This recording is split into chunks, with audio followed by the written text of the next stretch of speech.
हमारे चैनल में आपका बहुत बहुत स्वागत है। सभी को मेरा नमस्कार। आज हम सुनेंगे दशा माता की नवमी कथा। एक गांव में एक ब्राह्मणी रहती थी। वह बहुत गरीब थी। उसका एक बेटा था। एक दिन वह अपने बेटे से बोली, बेटा कुछ ऐसा काम करो जिससे 4 पैसे की आमदनी हो और हम दोनों का जीवन निर्वाह हो। अब मेरे तो बुढ़ापे के कारण हाथ पैरों ने जवाब दे दिया है। तब उसका लड़का गाँव वालों के जानवर चराने लगा। एक दिन लड़का पशुओं को पानी पिलाने नदी पर ले गया। वहाँ पर महिलाएं स्नान करके दशा माता का डोरा ले रही थीं।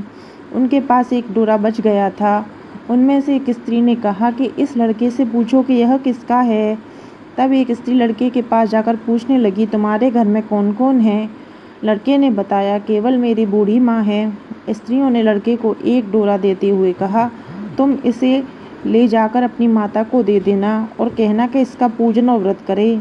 हम तुम्हें सीधा और पूजा की सामग्री भी देते हैं, इसे भी अपनी माता को दे देना। लड़के ने उनसे डोरा ले लिया। फिर सब स्त्रियों ने उसे सीधा भी दिया। लड़का उस सामान को लेकर घर आया। उसने दरवाजे से ही माँ को पुकार कर कहा, गठरी को उतार लो, मैं बोझ से दबा जा रहा हूँ। उसकी माँ बहुत प्रसन्न हुई। माँ ने बेटे से पूछा, यह सब कहाँ से लाए हो? लड़के ने माँ को सब समाचार सुनाकर दशा माता का डोरा दे दिया। बुढ़िया ने डोरा को लेकर माथे से लगाया और उसी दिन से व्रत करने लगी। 9 दिन तक कथा कहानी कहती रही। 10वें दिन उसने डोरे का पूजन की तैयारी शुरू की। वह देरी के बाहर गोबर से लीप ही रही थी कि उसी समय एक बहुत ही गरीब बुढ़िया आकर बोली कि क्या कर रही हो बहन? उसने जवाब दिया कि आज मेरे घर दशा माता का पूजन है, इसलिए लीप रही हूँ।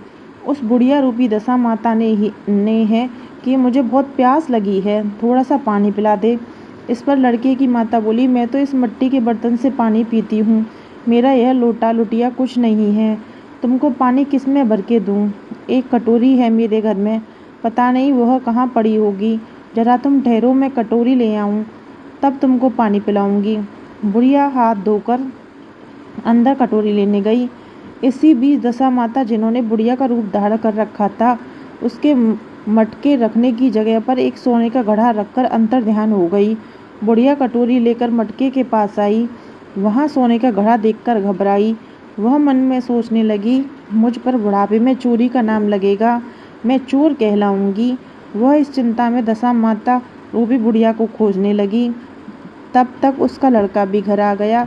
उसने माँ से पूछा, तुम किसे खोज रही हो?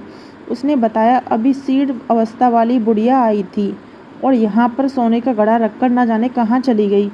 लड़के ने बताया, वही तो दशा माता थी, उन्होंने तुमको यह घड़ा दिया है। दोबारा फिर कभी वो आए तो उनका स्वागत में कोई कमी नहीं रखना और उनकी आज्ञा का पालन करना। जब तुम नदी पर नहाने जाओ तो नदी घाट पर जो भी चीज़ मिले उसको दशा माता का दिया हुआ प्रसाद समझकर ले लेना। किसी से यह पूछताछ मत करना कि यह चीज़ किसकी है, यह कहाँ से आई है। बुढ़िया नदी में नहाकर बाहर निकली तो उसे सोने का घड़ा भरा दिखाई दिया और उसके पास ही अच्छे वस्त्र रखे थे। बुढ़िया ने कपड़ों को पहन लिया और घड़े को हाथ में लेकर चलने की तैयारी की। 4 कहर एक डोली लेकर उसके पास आए। कहरों ने उस डोली में बैठने को कहा। बुढ़िया जब घर पहुंची तो उसने देखा कि वहां तो एक आलीशान महल खड़ा था। बुढ़िया महल के अंदर चली गई। वहां उसने श्रद्धापूर्वक और भक्तिभाव से दशा माता के डोरे का पूजन किया और हाथ जोड़कर वरदान मांगा, जिस प्रकार तुमने मुझे संपत्ति दी है उसी प्रकार मेरे घर में एक सुशील बहू और आ जाए, तभी यह सब शोभा देगा। कुछ दिनों बाद लड़के का विवाह हो गया और बहुत ही सुंदर व सुशील बहू बुढ़िया के घर आ गई। बुढ़िया ने दोबारा दशा माता से वर मांगा, जैसे मेरे बहू बेटे सुशील और सज्जन हैं उसी प्रकार के मैं पुत्र पाऊँ। कुछ दिनों बाद बुढ़िया के यहाँ एक पुत्र रूपी रत्न पैदा हुआ। एक दिन बुढ़िया ने अपनी बहू के पास बैठाकर समझाया कि मेरी यह सब संपत्ति दशा माता की प्रदान की हुई है, उन्हीं की कृपा से तुम इस घर में आई हो। मेरे नहीं रहने के बाद भी यदि कोई मैले कुचैले कपड़े धारण किए बुढ़िया तुम्हारे घर आए तो उसे आंचल के छोर से पूंछ डालना, घिन मत करना और उससे प्रार्थना करना कि सब आपका दिया हुआ ही तो है।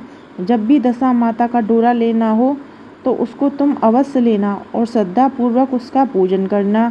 जब भी तुम्हारे ऊपर संकट के बादल घिर आए तो सुहागिनों को न्योता देना। दशा माता की कृपा से तुम्हारी सभी इच्छाएं पूरी होंगी। कुछ दिनों के बाद बुढ़िया का स्वर्गवास हो गया। दशा माता ने सोचा कि बुढ़िया के घर चलकर देखना चाहिए कि उसकी बहू सास के वचनों का पालन करती है या नहीं। एक दिन दशा माता ने वृद्धा भिखारिन का वेश धारण कर उसके घर आ गई। उसे देखते ही बहू खड़ी हो गई, उसके पांव छुए, बालक को उसकी गोद में डाल दिया। उसकी श्रद्धा भक्ति से दशा माता बहुत प्रसन्न हुई। उन्होंने आशीर्वाद दिया, तेरा धर्म बुद्धि है, भगवान तेरा सदैव कल्याण करेंगे, भंडार भरपूर भरा रहेगा, तू जो इच्छा करेगी वह तुझे अवश्य प्राप्त होगा। दशा माता ने जैसी कृपा बुढ़िया ब्राह्मणी पर की वैसी ही कृपा भक्तजनों पर बनाई रखे। तो यहाँ हमारी दशा माता की नवमी कथा संपन्न होती है। तो देखिए, हर वीडियो में मैं कहती हूँ कि जब भी कोई व्रत कथा या कोई भी कहानी हम सुनते हैं, जब तक हम गणेश जी की कहानी नहीं सुनते हैं तो वह हमारी व्रत कथा संपूर्ण नहीं मानी जाती। तो आइए एक छोटी सी गणेश जी की कहानी शुरू करते हैं। एक गांव में माँ बेटी रहती थी। एक दिन वह अपनी माँ से कहने लगी कि गांव के सब लोग गणेश मेला देखने जा रहे हैं, मैं भी मेला देखने जाऊंगी। माँ ने कहा कि वहाँ बहुत भीड़ होगी, कहीं गिर जाओगी तो चोट लगेगी।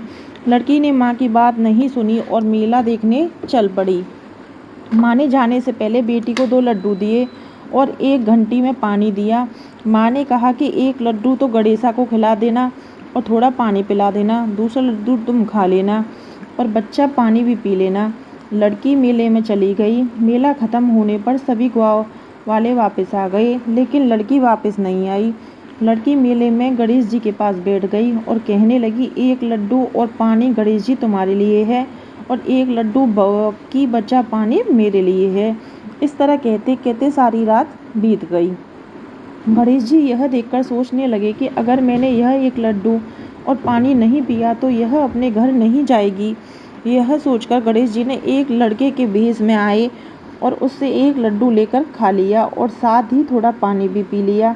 फिर वह कहने लगे कि मांगो, तुम क्या मांगती हो। लड़की मन में सोचने लगी, क्या मांगूं, अन्न मांगूं, धन मांगूं या अपने लिए अच्छा वर मांगूं, खेत मांगूं या महल मांगूं। वह मन में सोच ही रही थी। गणेश जी उसके मन की बात को जान गए। वह लड़की से बोले कि तुम अपने घर जाओ, तुमने जो भी मन में सोचा है वह सब तुम्हें मिलेगा। लड़की घर पहुंची तो माँ ने पूछा कि इतनी देर कैसे हो गई बेटी। बेटी ने कहा कि आपने जैसा कहा था मैंने वैसा ही किया और देखते ही देखते जो भी लड़की ने सोचा वह सब कुछ पूरा हो गया। जैसे गणेश जी ने उस लड़की की सारी इच्छाएं पूर्ण की, वैसे ही सभी की इच्छाएं पूर्ण करें। इस तरीके से हमारी दोनों कथाएं संपन्न हुई। आपको हमारी वीडियो कैसी लगी ये कमेंट बॉक्स में ज़रूर बताना। वीडियो पसंद आई हो तो चैनल को सब्सक्राइब करें और वीडियो को लाइक शेयर अवश्य करें। सभी को मेरा नमस्कार।